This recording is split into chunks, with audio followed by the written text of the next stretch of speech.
Good evening, dear students. Welcome to scene 3 of Watchman of the Lake. So before getting into the scene, let me give you the meaning of the word that I gave you in the previous class, that is bedeck. What do you mean by bedeck or bedeck with? That is an idiom, bedeck with. To cover with decorations. We can say that bedeck is to cover with decoration or to adorn, A-D-O-R-N, adorn, or decorate or garnish.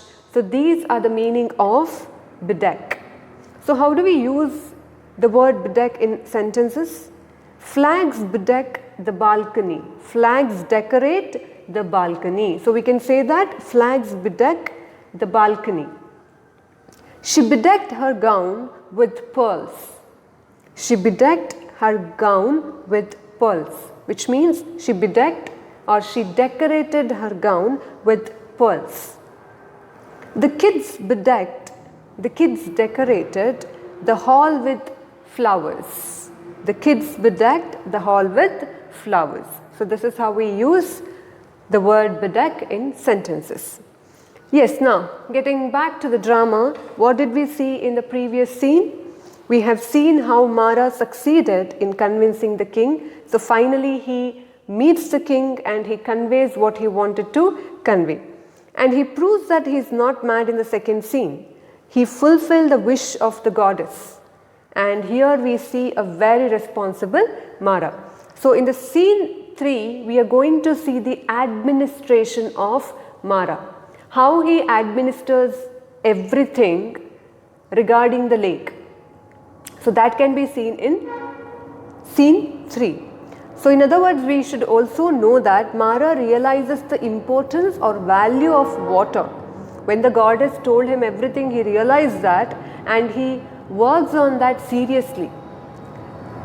He preserves this and he wants his son to continue the work of preserving this water. So not only he, but he also educates his son. He also educates his son regarding the preservation of water. So we here again we are going to see 3 or 4 characters, that is Mara and then Ganga. Ganga is Mara's son, and then we are going to see one more new character here, that is fisherman, and then villager or visitor. So totally we are going to see 4 characters in this scene.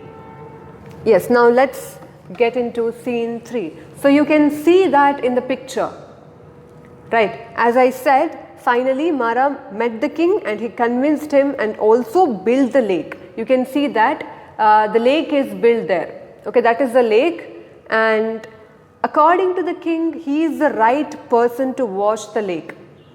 So the king made Mara as watchman of the lake. So that's why we say we cannot talk about anybody's worth, because it could be popularity or richness or money or power, anything that could change overnight. Person, he may not have power today. That doesn't mean he will never have that.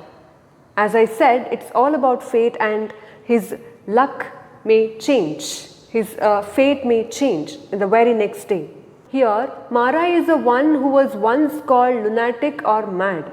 But look at him now in scene 3. He is the watchman of the lake. And that too, he was appointed by the king himself.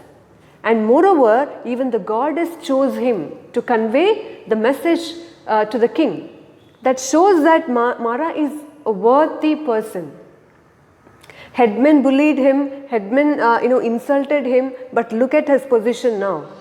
So you can see him sitting there on the rock, and he's watching, he's guarding. So he is watchman of the lake now. He has got that power. But that doesn't mean Mara has changed, as I said. So in the first scene, just recall the character of Mara.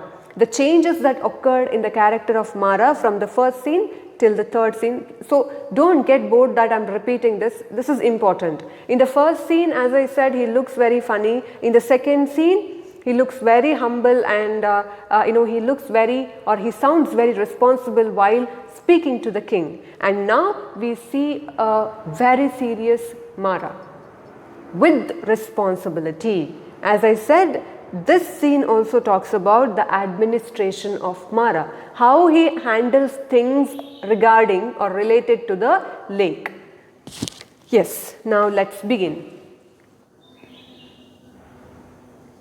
Scene 3. Many years later. After so many years, Mara standing before his hut on the bank of a vast lake. The lake is too vast. Okay, so there is a hut on the bank of that lake, and that hut belongs to Mara. So he lives there. As I said, he looks after everything related to the lake. And there is a mingled noise of wavelets. Wavelets, one could hear the noise of small waves. Wavelet is small waves. As I said, it is a lake. The lake is too vast here. It is not in the same size how it is given in the picture. Okay, so you have to imagine that. You have to imagine a vast lake. Okay, and there is a noise of wavelets, which means the small waves that is breaking upon the shore, that is coming near the shore, and cries of girls.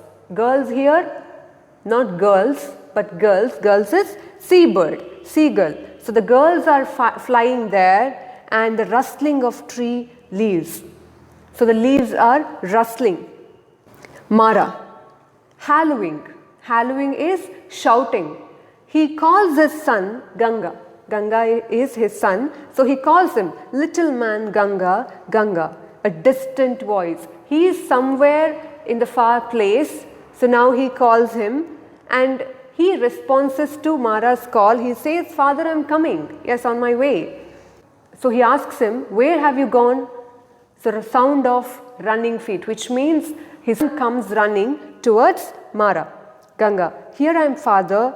So he asks his father, why are you shouting? You're shouting as if something has happened. What happened?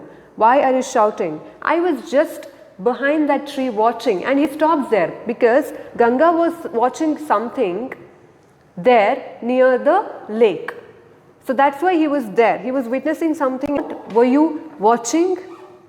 Ganga, there is a man fishing in the lake. Look at that. There is a man fishing in the lake. There is someone, a stranger, he is fishing in the lake. Mara got angry. Fishing? Fishing where? Runs. Son follows him. The moment he heard that somebody is fishing in the lake, Mara got angry and he runs towards, or he rushes towards that man. So where? He is very furious now. As I said, nobody can do anything there without the permission or the consent of Mara, and that's the power of Mara there. Because he is not an ordinary person now, he has responsibility, he has got responsibility, and he is watchman of the lake now. So this is why I said a person's power that can change overnight. So runs furiously there. Hey man, get up. The moment he sees him, he scolds at him and he orders him, get up from here. Get up. What are you doing here? He questions him. He interrogates him. The man says, nothing. I'm not doing anything. Mara asks again, very angrily, nothing? Oh really? Then why that rod and hook in your hand? Rod is stick. Gada. Okay, he was holding stick or rod and hook. So Mara treats him very badly because he knows that he is not doing a right thing. Because nobody has a right to harm any creature there. Because any creature that is living there, that belongs to the goddess. So the intention of Mara is nothing should be harmed there. It could be the creatures or birds or any living creature that should not be harmed by anyone. So that's why Mara got angry and he condemns the action of that fisherman, and that's why he treats him very badly, and he says, oh really, you're not doing anything, but still you have that rod and hook in your hand. Why are you holding that in your hand? And how did all this fish come to in your basket? So there were fish in the basket, which means he had already fished. Right. So that's why he asks, how did all this fish come into your basket? Did they walk in while you were watching the sky? Look at the way how he is asking question.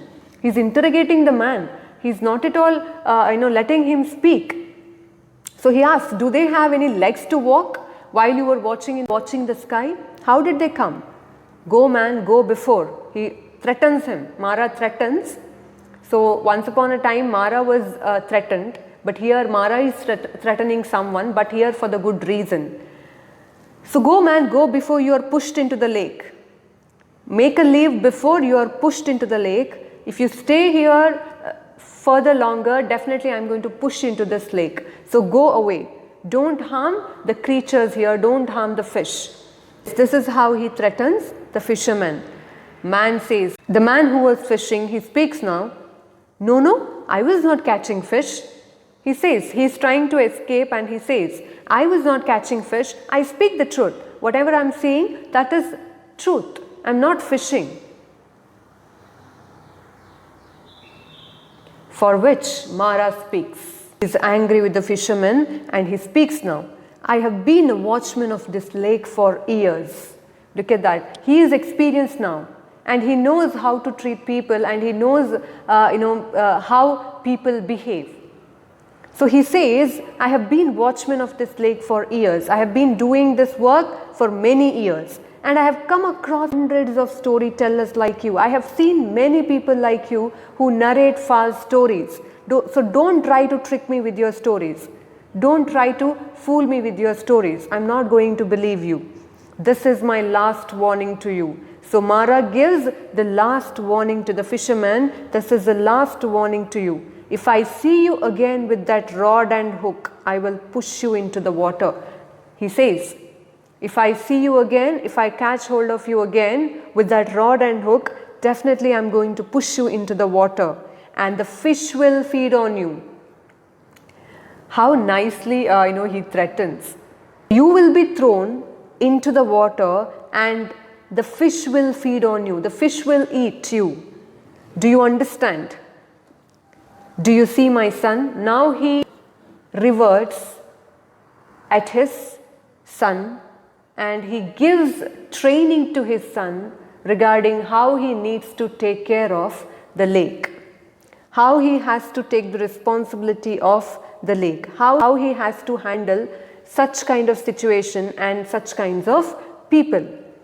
So Mara says that this water is very sacred and it has been blessed by the goddess, and each and every creature has the blessings of the goddess here, and that's why nothing should be harmed which lives in this surrounding. This is what he says. And further here we also see Mara trains his son because after the death of Mara, the son of Mara, that is Ganga, he is going to take the responsibility of that lake, and that is why he is giving training to his son in early age itself regarding the holiness of the river Veda, so that he would understand how he need to take care of the lake. It also shows that Mara is very honest. He is giving respect to the words of the goddess as well as to the king, and that's why he is not letting anybody to destroy the lake or the water of river Veda. So he says, do you see my son? Do you understand now? When I am gone, you will be the guard here. So after my death, you will be the guard here. So you have to take the responsibility of this lake after my death.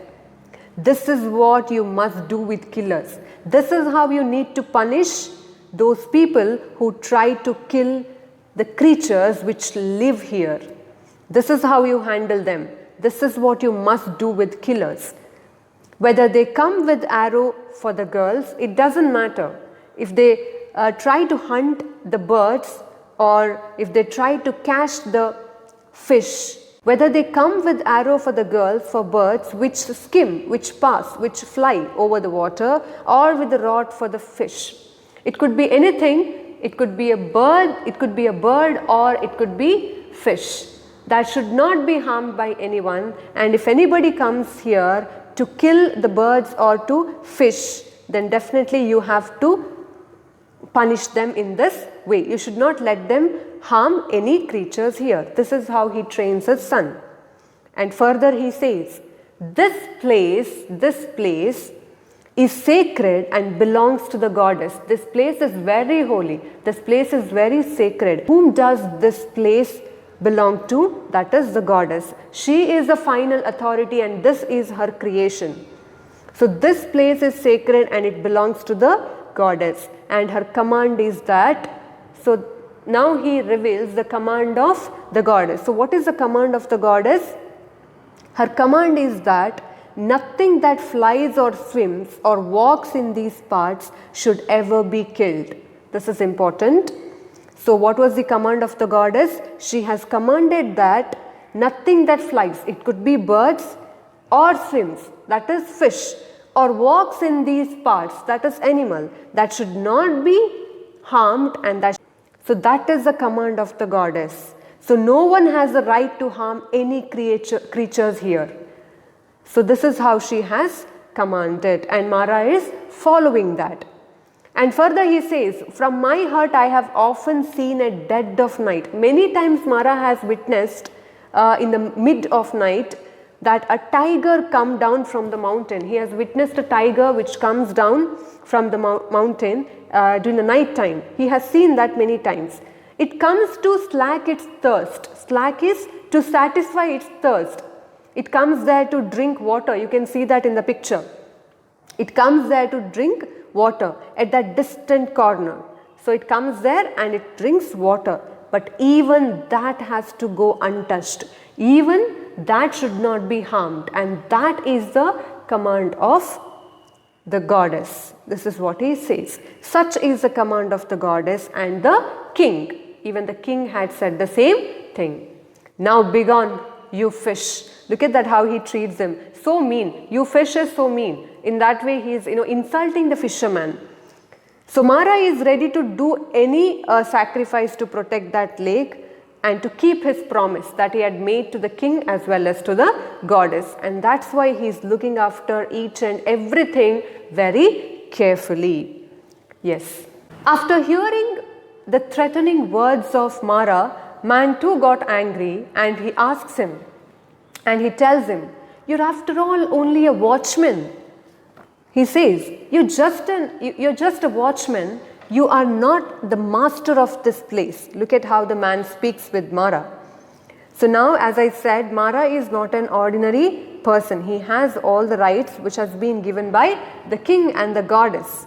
So nobody can question Mara now. So you're not the master of this place. Don't behave as if you're the master of this place.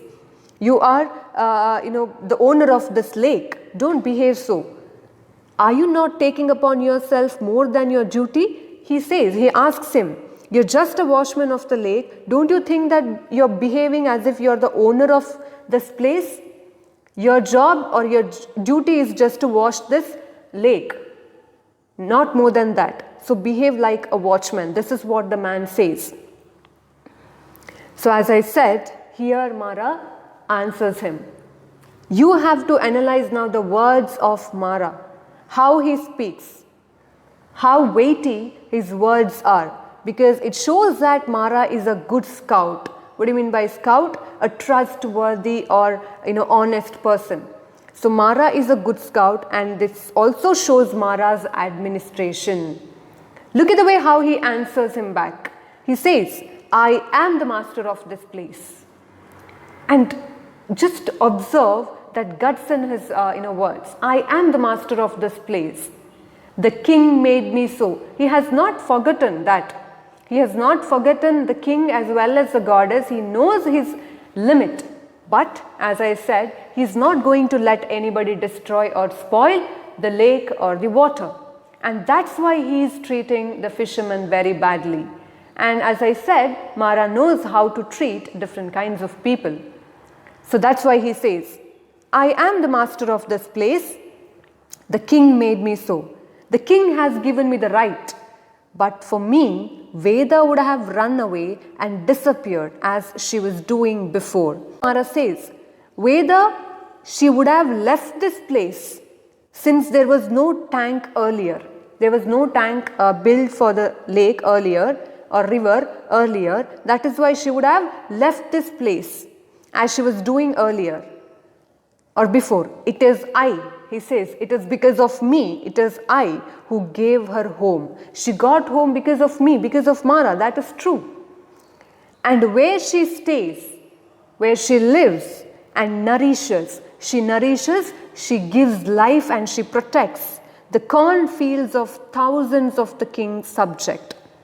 Of course, they are depending, the people or the subject of the king, they are depending on the agriculture and they grow corn. And obviously, even that requires water. So she protects the cornfields of thousands of the king's subjects who are depending on that, where she stays and nourishes the cornfields of thousands of the king's subjects or inhabitants. Now look along the bank. He's pointing at the length of the lake. He's explaining the length of the lake to the man who questioned Mara. He says, now look along the bank. Do you note its length? Can you see its length? How long it is? A fling from the strongest sling. A fling is a throw. What we call, you might have seen catapult. Okay. So a fling, a throw from the strongest sling will not take stone to the other end of the bank. Even if you throw a stone from this end, it won't reach the other end of the bank, and that is the length of the lake. And he says, as I said, it's a vast lake. And I, by the king's order, as per the command and the order of the king, I watched every stone with which this bank was built. He is taking care of each and every stone of that lake.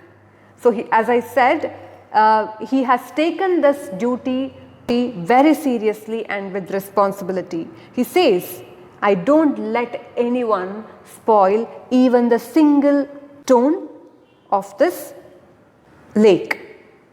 Watched every stone with which this bank was built. And I opened the gates that let the water into the fields. Again, that is Mara's duty. He is the only one who can open the gates and let the water into the fields. He knows when to open the gate and to let the water. That is in Mara's hand. I know how much to give. Look at that. Everything is depending on Mara now. So no other man has the right as he has on the lake. So he says he has the right to open the gates and he knows when to let the water into fields and he knows how much to give and when to stop. This is all left to Mara. And I tend and I look after. Tend is look after. I tend the lake. I look after the lake and see that is not polluted by man or beast. He says that. I don't let anyone to spoil this or pollute this lake. It could be man or a beast. Even that headman of the village. Look at that. Now he brings that reference here. Even that headman of the village, not even that headman of the village has a right to touch this water without my permission. This is what I said, a person's fate changes overnight. The headman once bullied and dominated Mara, but today even he has to take the consent of Mara to touch the water of river Veda. That's the power of Mara. Even that headman of the village who once beat and bullied me will have to beg my permission. Have to beg my permission if he wants to touch the water. Here I am the king. He says that. Again, you have to remember, Mara is not speaking arrogantly here. There is no arrogance in his words. Because, as I said, he has got responsibility and that's why he is speaking in such a manner with that person. So here I am the king. No one can question me. I am not answerable to anyone. Everyone should ask his permission. Power in is Mara's hand now. So I am the king, no one can question me, now go away. He again warns him, go away. I have spoken to you more than you deserve. You don't even deserve my words. I have spoken to you more than you deserve, now go away. This is what he says. And after that again, he calls his son. He observes, look at that, Mara observes everything. He takes care of each and every creature which live in that surrounding. So now he observes one more thing there, and that's why he calls his son. Now little fellow, my son, you see that man there taking his cow to the water's edge? He sees a man who is taking his cow to the water's edge of the water. And he commands, or he orders his son to run on and to tell him not to take it there. He warns him. So he asks his son to warn that man not to take his cow to that water's edge, because that is very deep at that spot. So there are possibility of slipping. So that's why he says, tell him not to take it there. It's a very dangerous spot. It is very deep at that spot. What if the cow slips? That's why he asks his son to warn him to move off a little, to go from that place. Go on, go on. So he sends his son. The boy runs away. In a moment, a visitor comes. He calls Mara. Now observe how he speaks to that man or to a visitor. Now you have to compare how he treated the fisherman and how he treats this visitor. It shows that Mara knows how to respect people. He respects people depending on their deeds, depending on their actions. So he threatened and he insulted the fisherman because of his wrongdoing. But here, look at how he welcomes the visitor. He says, oh brother, when did you come? Look at how he addresses that visitor. He calls him a brother. Look at his hospitality. So he asks him, when did you come? Visitor answers, just this moment, I just came now. I left my village at sundown. So he says, the visitor says that he left his village in the evening, in the previous day. And I have walked without a pause. So he had been walking without taking any rest. So he had walked without taking any rest or stop. So that means he might have some reason for that. So he had come there to seek help from Mara. So now Mara tells, or he invites the visitor to his home. He says, come into my hut and have some food, because as he said, he had walked without a pause and he thought that he must be tired. So he offered him food. There is bound to be something you can munch. He says, even though they wouldn't be something very delicious, but definitely they must be boundless. There must be something you can munch, you can eat. This is what he says, though nothing is very good. My wife is away. That's what he says. His wife is away. So he and his son are taking the responsibility of that house or running their house. That's why he says, he may not get a delicious food, but definitely he can get something to munch so that he can get rid of his tiredness. And that's why he invites the visitor to his home. And visitor says, I have come all the way to ask a favor of you. So he had come there to seek a help from Mara. And he tells the story of his village. You know, our village is the farthest in our king's domain. Domain is an area controlled by a single person. So he says his village, the village of the visitor, that is in the far or remote area in the king's domain. And crops, and there in his village the crops are parching up. Parching up is drying up because of drought. And cattle are dying of drought. There is scarcity of water.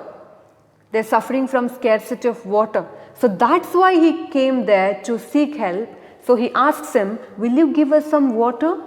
Can you help us by giving some water? Because the crops are parching up and cattle are cattle are dying of drought. So will you help us with some water?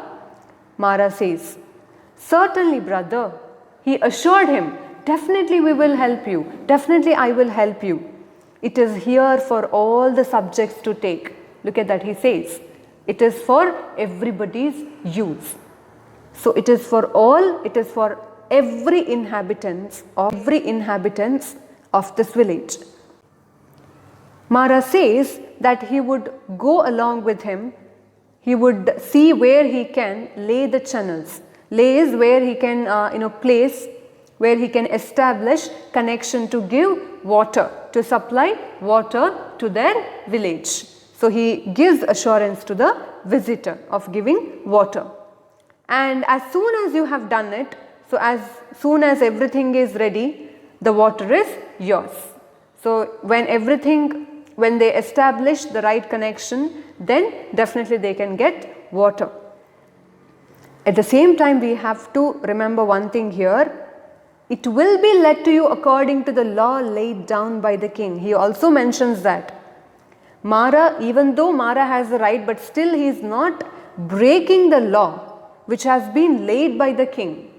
It will be led to you, the water will be given to you according to the law laid down by the king.